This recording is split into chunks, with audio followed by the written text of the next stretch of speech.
Okay, what I've done is I've put the caps on. I kind of divided up my shims, and you can see how this affair goes.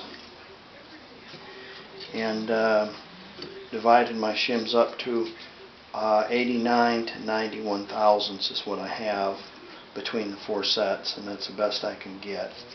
I put the cap on, and then I took my caliper.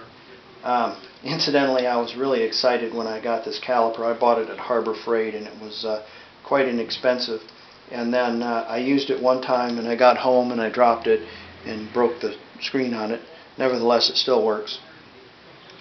And I took my caliper and I read the inside, once I got the cap on it, the inside diameter of the bearing journal, and then I read the crank with the other side, this side right here, and then I subtracted the two, and I got about close to 3/1000ths of an inch, about 2.6, somewhere in that neighborhood, between 2 and 3/1000ths of an inch. Ideally, I want about 1.5. Hold on a second, garbage truck's going by.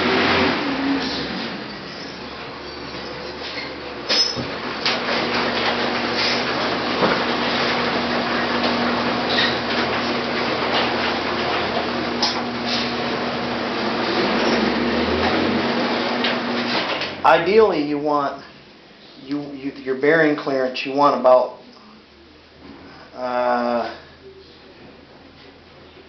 1/5 or 2/1000ths of an inch, somewhere in that neighborhood. Not any more than 3/1000ths of an inch. So what I did is, after I measured these two, the crank and the journal, I subtracted them, and I got between 2 and 2.5.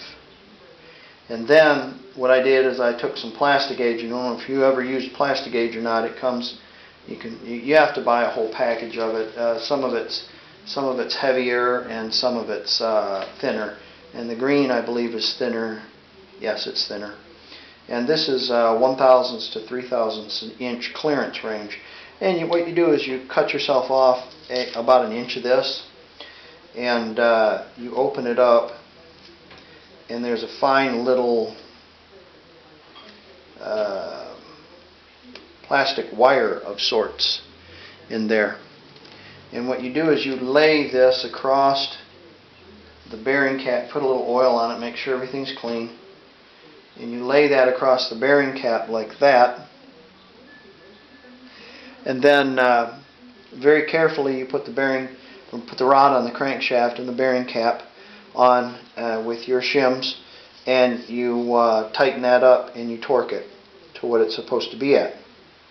And then you can read, you can see where it is right here, and I've got about